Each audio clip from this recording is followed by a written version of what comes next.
নমস্কার, নমস্কার সুপ্রিয় দর্শক। কেমন আছেন? ভগবান শ্রীকৃষ্ণের কৃপায় আমি ভালো আছি। আশা করি আপনারাও ভালো আছেন।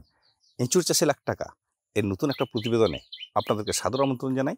আজকে একটা দুর্দান্ত প্রতিবেদন নিয়ে আসছি আপনাদের জন্য। খুবই গুরুত্বপূর্ণ। কি প্রতিবেদন? না, এঁচোড় বা কাঁঠালের যে মুচি ঝোড়া রোগ, এই মুচি ঝোড়া রোগ নিয়ে আমরা সবিস্তারে আপনাদের সাথে আলোচনা করব। আর একটা কথা, অনেকেই আপনারা রামকৃষ্ণ নার্সারিতে আসতে চান এঁচোড় চাষের সাফল্যের জন্য। আসার পথটা আমি একবার বলে দিই। হাওড়া বা বর্ধমান থেকে প্রথমে আপনারা আরামবাগে আসুন। আরামবাগ থেকে বদনগঞ্জ বাসে উঠুন শান্তিপুর স্টপেজ। এখানেই আমাদের ফার্ম। যদি আপনি প্রয়োজন বোধ করেন, আমাদের চ্যানেলটা আপনি সাবস্ক্রাইব করে রাখতে পারেন। তাতে করে আমরা যে প্রতিবেদনটা দেবো সর্বপ্রথম নোটিফিকেশান আপনার কাছে চলে যাবে। যদি আপনি আমাদের চ্যানেলটা সাবস্ক্রাইব না করে রাখেন, আমাদের পরবর্তী প্রতিবেদনগুলো আপনি মিস করে যাবেন। হ্যাঁ, যেটা বলছিলাম, এঁচোড় বা কাঁঠালের মুচি ছোড়া রোগ। প্রথমে বুঝতে হবে আপনাকে মুচি কি। ধরুন এই একটা গাছ, গাছের মধ্যে দুটো ফুল আছে। একটা হচ্ছে পুরুষ ফুল, বুঝতে পারছেন, আর একটা হচ্ছে স্ত্রী ফুল।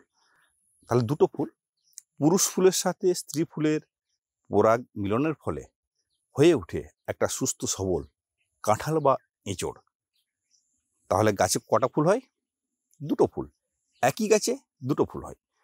পুরুষ ফুলের যে রেণুগুলো আপনারা দেখতে পাচ্ছেন, এই রেণুগুলো ফলটা আসার পর 3-4 দিন অ্যাক্টিভ অবস্থায় থাকে, আর স্ত্রী ফুলেরও 3-4 দিন অ্যাক্টিভ অবস্থায় থাকে।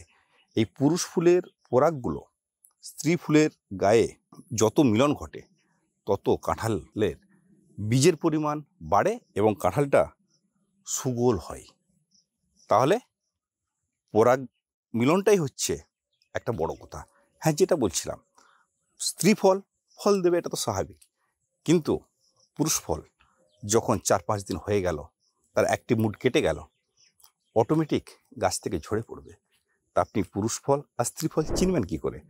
স্ত্রী ফলের মোটাটা হবে সর্বদাই মোটা, আর আমাদের ভ্যারাইটিটা একটা মোটার গোড়াতে একটা রিংয়ের মতো দাগ আছে। আর পুরুষ ফল হবে কাটা প্লেন এবং ফলটা অনেকটা নরম প্রকৃতির হবে।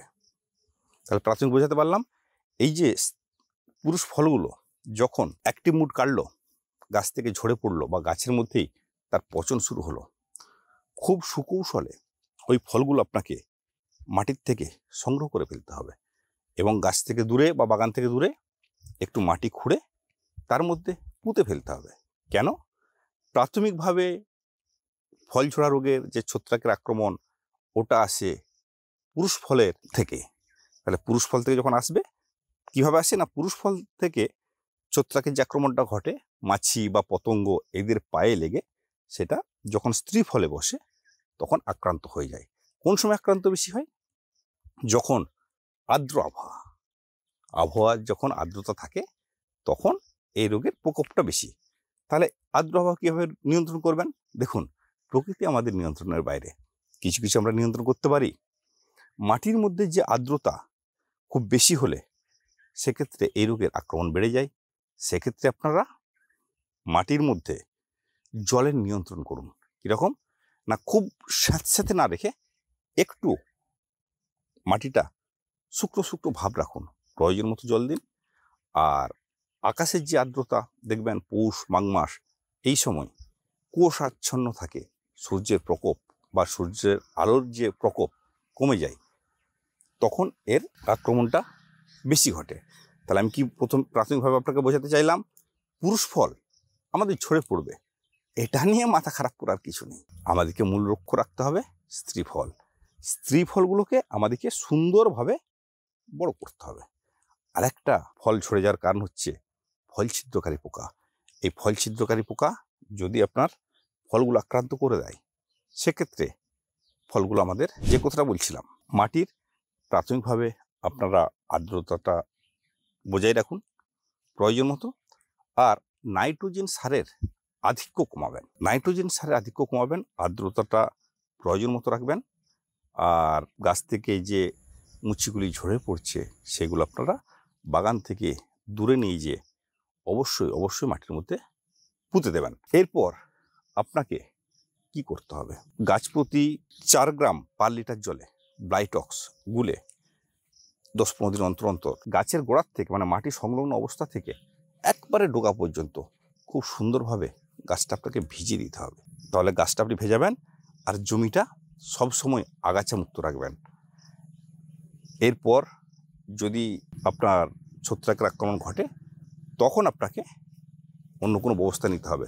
তবে আমি যেটা বললাম, ছত্রাকের আক্রমণ ঘটে গেলে আপনি যতই ব্যবস্থা নিন না কেন, আক্রমণ ঘটে গেছে, ফল আপনার বাগান থেকে 50%, 60%, 70%, এমনকি 90% ফলও ছড়ে যেতে পারে। তাহলে আপনাকে পরিচর্যা করতে হবে প্রথম থেকে।